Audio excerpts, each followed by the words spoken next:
Working with Google Forms. To create a Google form, while in your Drive, go to New, or if you're in the old version of Drive, go to Create. Or to even get to Drive, if you're in Chrome, click on the Apps button, then Drive. And if you're in your email, click on the Apps button at the top, and then Drive. Once you're in Drive, click on New or Create. Choose More, Google Forms. It's going to bring up an untitled form. So if you know what you want to call your form, you can go ahead and click on Untitled Form or File, Rename. It's going to bring up the box for you to name it, and click on OK, and now you have your name. So there are some options right at the top under Settings that you have. You can require a login to view this form. That means anybody that is not on your domain, if you're in Google Apps for Education as we are, or in Gmail, will need to log in. You can have it automatically collect the respondent's username. You can have a show progress bar at the bottom of form pages. You can have it also allow only one response per person. Again, if you choose this, then you're going to have to require the login to view this form. And you can shuffle the order of questions. So if you click on the question mark, it's going to tell you what that means. If enabled, the question order within each page will shuffle randomly, which is good for testing. That way a student can't say, well, question number 4, the answer is. So we're going to leave this public to the web. It then starts out with your title. You can put in any form description. So this would be a description of what you expect to collect on this form, or directions for people on filling out the form. And it gives you the place for your first question. So we can put our first question in here. We have this open to the public and we want to collect their names. We can ask them to put in their name. And in any help text, we could put in what we want them to put in for information. So the directions on what this question is collecting. And we'll make this a text box, and we'll make this required. So they can't go any further on the survey. Once they hit submit, it'll take them back, and they can't go any further until they actually fill in this question. And we'll say done. To your next question by clicking on the drop down for add item, or you can come up to insert and choose what type of question that you want to insert in there, or if you want to put a section header, a page break, an image, or a video. So we're going to enter another choice, and we're going to choose a multiple choice. And this question is,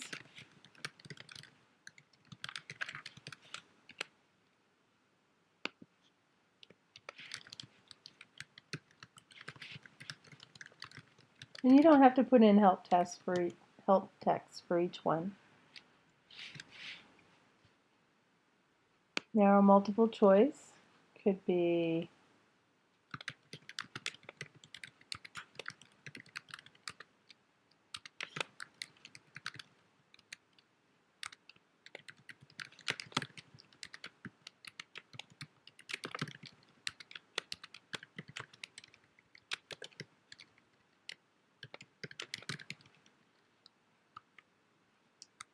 or we can add another. So in other, they put whatever their answer is. We can make this required and click on done. Our next item could be choose from a list. And in here it could be what type of trainings.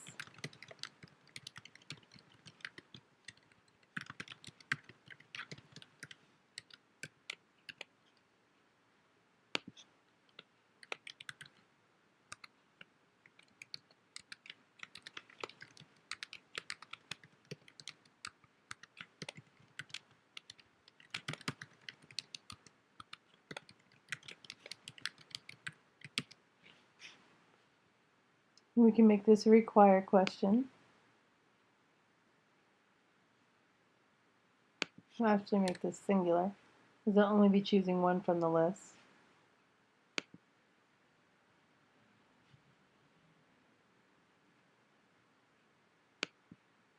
And then we could add a scale.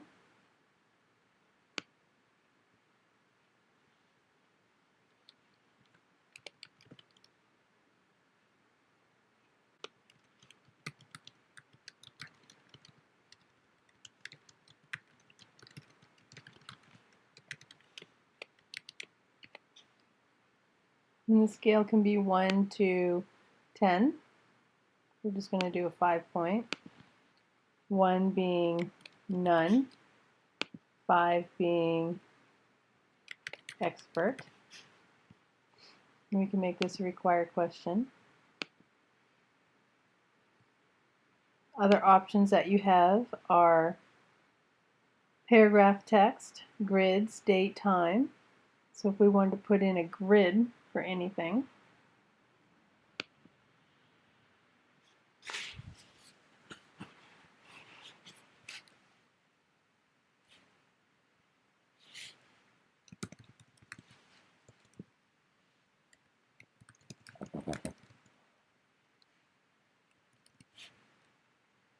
and in our row label we're going to have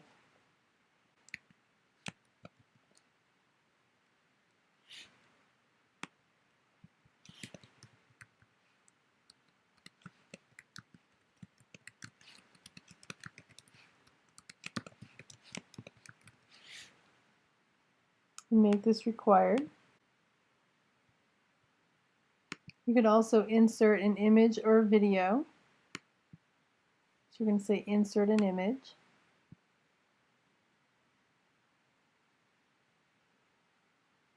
You can upload or drag it here. You can take a snapshot, put it in by URL, look at your albums, look at Google Drive, or do a search. Just pull one in.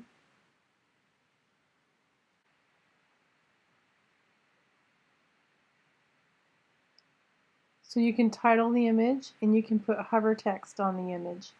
So if we title it,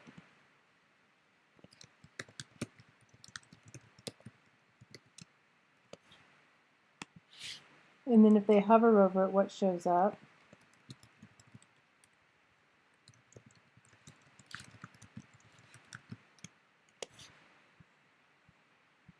We can resize it by clicking on it, centering it.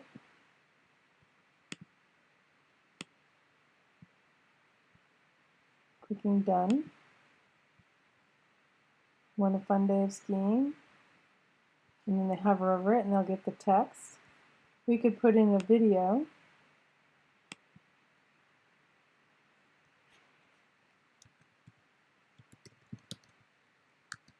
So you can search for it, or if you already know the URL, you can just put the URL in. This will search on mishaps. I'm looking for ski mishaps.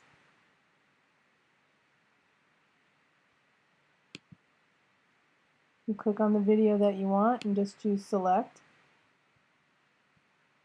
On the video, you can title the video,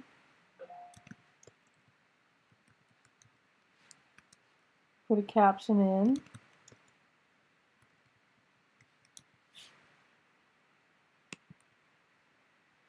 center the video. You can make the video smaller or larger.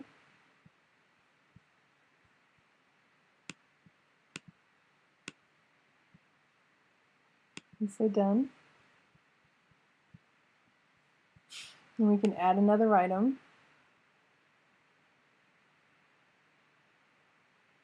With the checkboxes.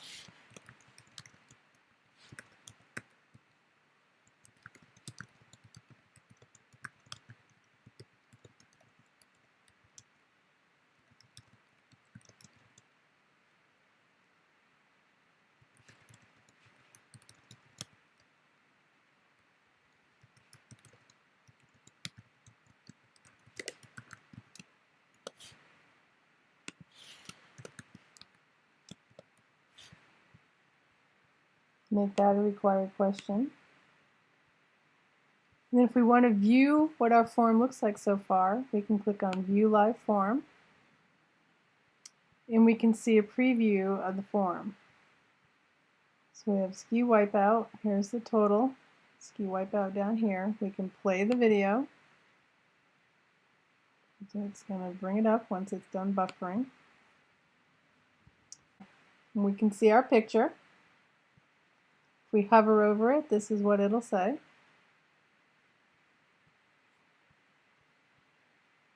We can see what questions are required by the little star next to them, how our scale looks, what our grid looks like. If we wanted to, we could actually submit it.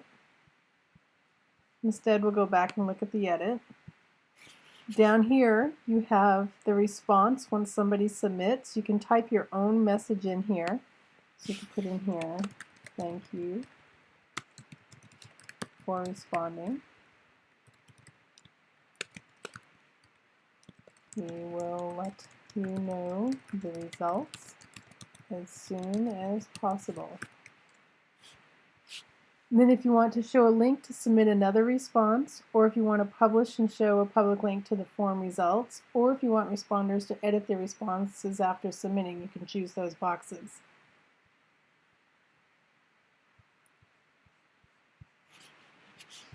If you notice when we were building the questions, you saw this come up to certain types of questions. Go to page based on answer. So it's kind of like those books that we used to have, and I believe they're still around. You're reading the book and you come to a crossroads. And one of the questions is, if you want to turn left, go to page 52. If you want to turn right, go to page 78. That's kind of like what this is like. So if they answer a certain question, a certain answer, then it's going to take them to a different page. So if we put go to page based on answer, right now the option is continue to next page because there's nowhere else to go. And we'll just say done. Well, now we need to build the page for those people to go to. So if we were to come down and we've got these created and we click on add item, we want a page break. So now we have a new page. And this page could be the central office page. We could put a description if we wanted to, it's optional, and we can say done. Now we can start adding questions to the central office page. So we could have choose from a list again, department at central office do you work in? And from the list, we could have superintendent's office, business office, curriculum office, special education office, or the food service office. We can make that a required question, and we could say done. So now if we go back to this question, we can tell central office people, once they select central office, they're then going to go to page 2, the central office. And we'll say done.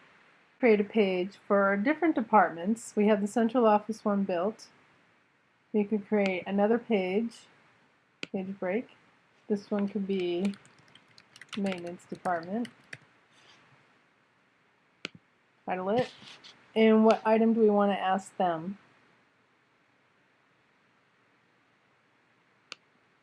So this one could be tell us what you do for maintenance.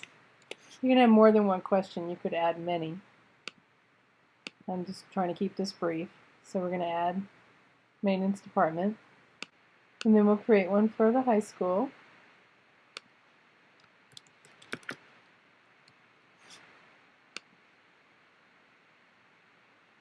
Add an item.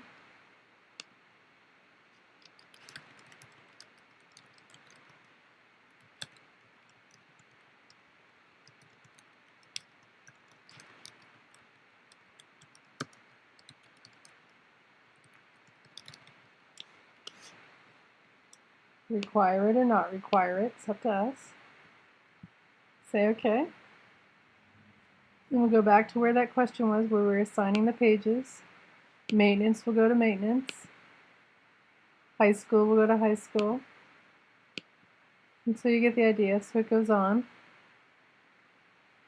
So now before we do anything though, we need to make sure that we set this up. So after this page is done, they're going to what? They're going to continue on to the next page.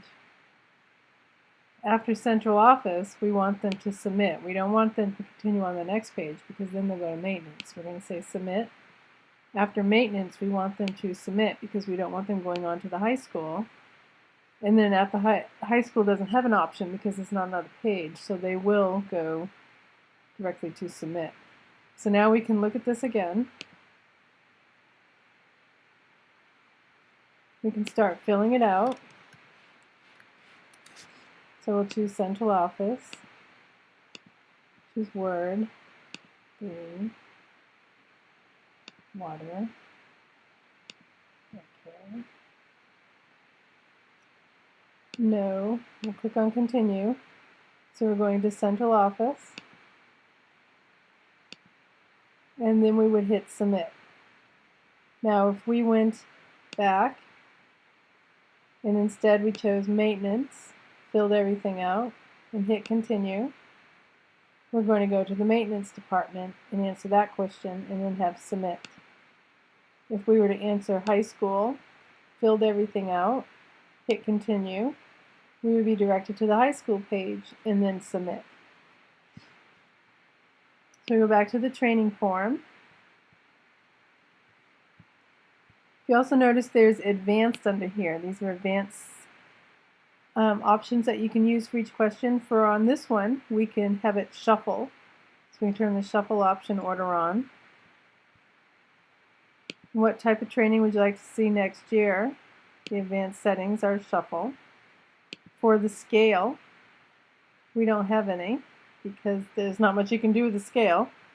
For the grid, you would have limit one response per column or shuffle the row order. For the image, you didn't have any, and for the video, you didn't have any.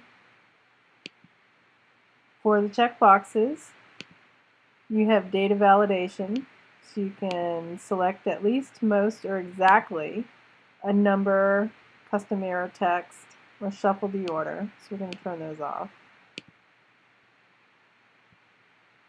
For just plain text, well, this is another list. For choose from a list, you can do the shuffle option.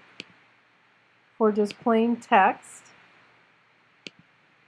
you're going to get data validation, so text or regular expression, and then the minimum requirements, minimum character count, tell it a number, and then the custom error text message you want to show.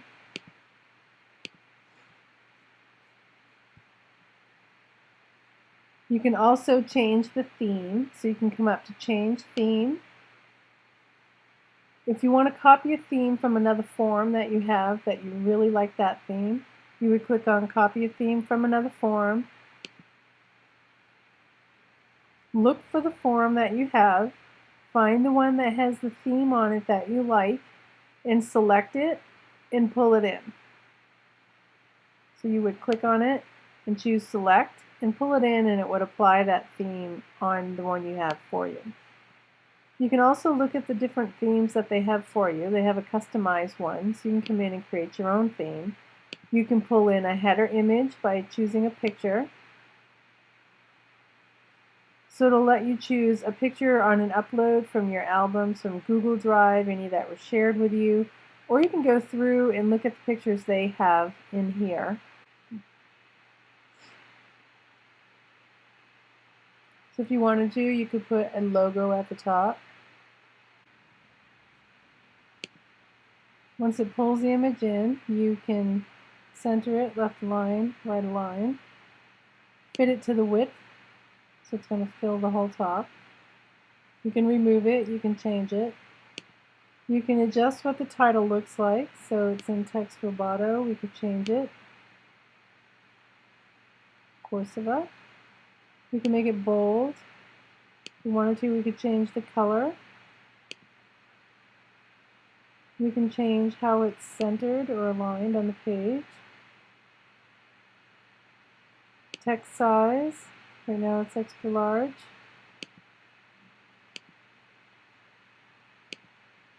You can choose what the description looks like. We don't have a description though.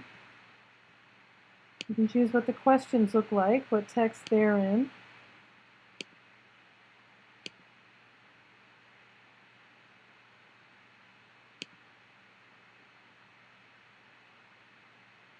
What size they are,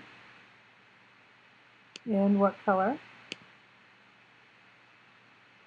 Any help text that we have, what we want it to look like.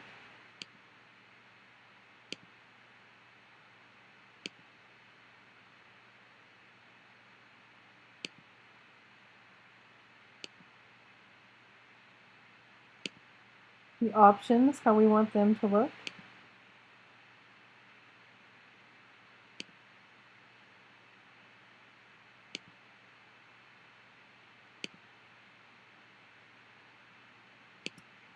If we want anything on the form backgrounds, we can change the color of the form background.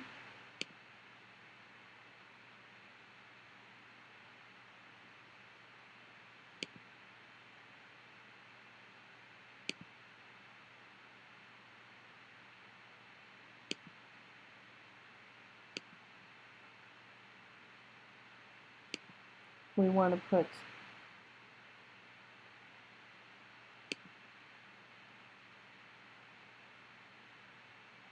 good. We can change, let's close some of these up.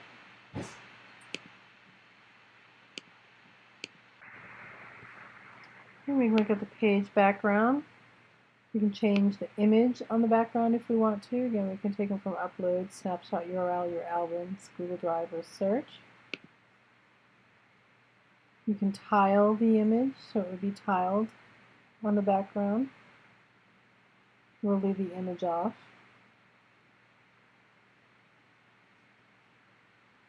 Or you can choose from a theme that they have in here already and edit that. So you can pick one that you like the setup of, since we're in the ski theme, and then make any modifications to it if you want to. So you can click on Customize underneath. Maybe you don't really want the green text. You want to, for the title, you want to make it a different color. We could go more with orange. And the questions. And just like we did on the other one, change the background image. We can change the image in the header, or we could leave it like it is.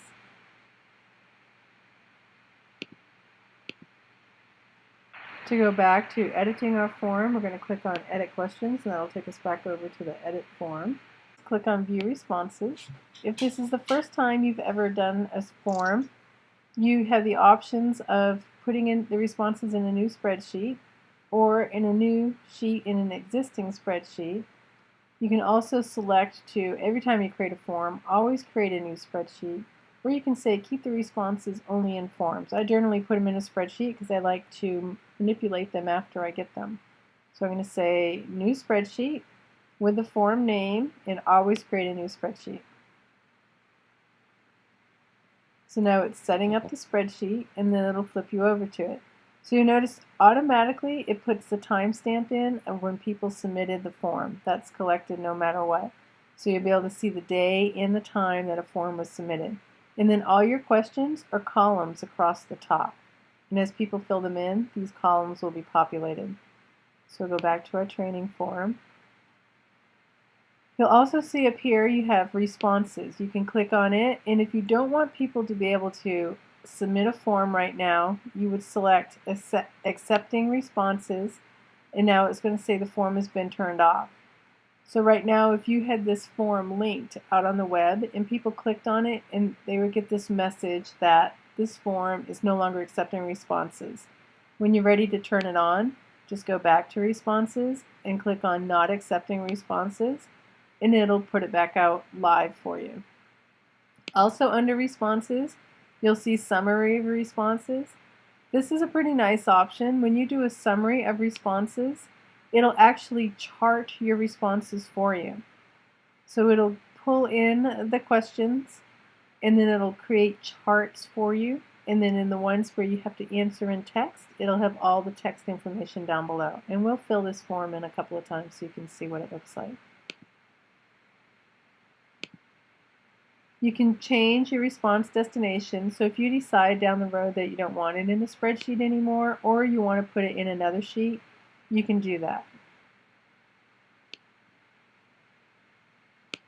You can also unlink the form, get a pre-filled URL, or delete all the responses that are in the form. So you have tools where you can do scripts, and you can get add-ons to your form if you want to. To search on the add-ons, just click on Get Add-ons, and it'll show you different form add-ons that people have created that you might like to use. Under Insert, you have all of your questions and your layouts.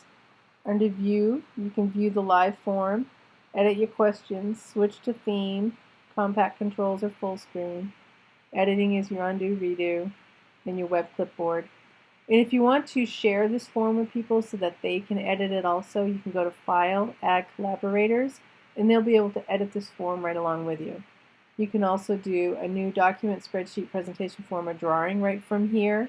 You can open another document from here. You can rename it, make a copy, move it to a folder, move it to trash, download it as a CSV. That's all the responses. You can embed the form. So if you want to embed this form somewhere, you would click on Embed. It's going to give you the HTML to embed in the website, so you would copy it. And you can determine the size. Click on Done when you're done. And then you would paste that HTML in the HTML field in your website. You can also email any collaborators on this form. So if you have other people working with you on it, you can just click on Email Collaborators, choose who you want to send it to out of the list of collaborators, and send a message to them. So anytime we're in the form and we want to see responses, we just go Responses, View Responses, and it'll flip us over to the spreadsheet. Now in the spreadsheet, this works just like any other Google spreadsheet. We can do filters, we can do formatting, anything we want, just like we would a normal spreadsheet. From here, if you go to Tools, you can create another form for this spreadsheet. You can set up notification rules. So anytime a user submits a form, it's going to send you an email letting you know that somebody has answered your form and submitted it, so that you can come to the spreadsheet and see what the newest results are. You can have the notice emailed to you right away or in a daily digest. Or you can just wait if there's people that are editing this form, and anytime they make a change, it'll submit it. Under Form, you can go to Edit Form, Send Form. So if you click on Send Form, you can send it via email. You can share the link on Google+, Facebook, or Twitter. You can send this link, or you can have a short URL created, and it'll send that link. You can also click on Embed, and it'll give you the HTML code again.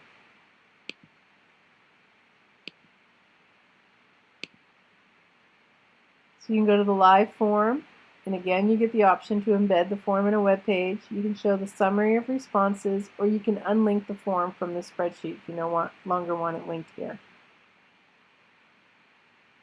Under Data, you can do your sorting, your named ranges, protecting the sheets, your filtering, and your filter view. So the rest of this is just like a normal spreadsheet. You're just going to have the added form tab up here. Then you can still get your add-ons, still do your commenting and everything else that you need to. So we're going to go ahead and go to the live form. So we can click on live form under our form, or we can just go to training, form, live form, and we're going to answer it.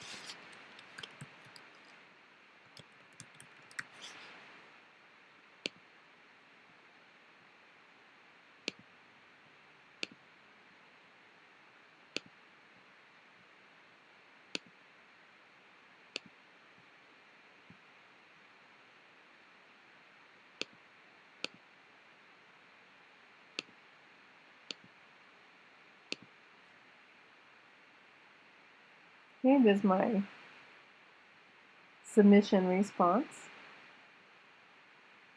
Now I can come back and let's go to the live form again. And we'll answer it again. I'll answer it as somebody else this time.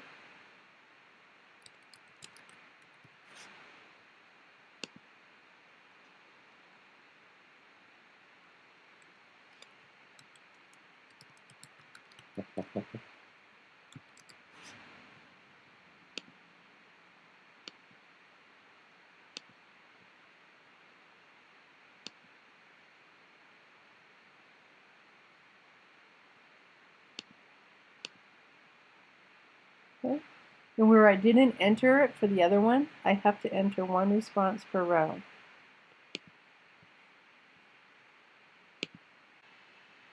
And oh, look what happened here. When we hit continue, it took us to central office. Well, why do you think that would have done that? If you remember when we were working in our form, we'll go back to the editing of the form.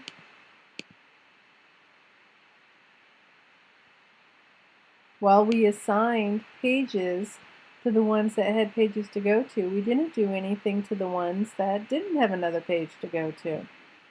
So on these, since they don't have a personalized page to go to, we're going to make them just submit the form once they complete the first part.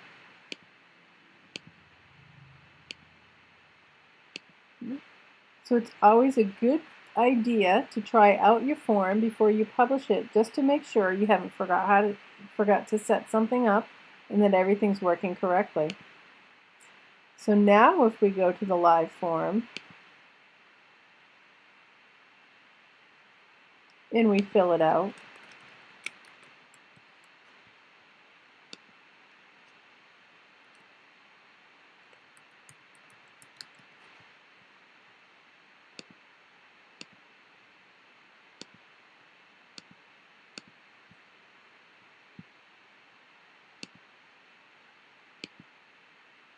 and we hit continue, it's going to take us to the training form to submit.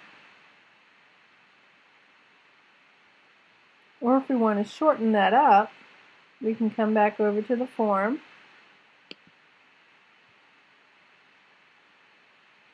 and right here where it says continue to next page, we can change that to submit form. So now we have a couple of results in there. Let's go look at our spreadsheet. And this is what information has been put in. So because they didn't do anything to these, because they're specific for departments, it ends at the last one that they complete. Should be here. And you see it gives us the date and the time that they were submitted.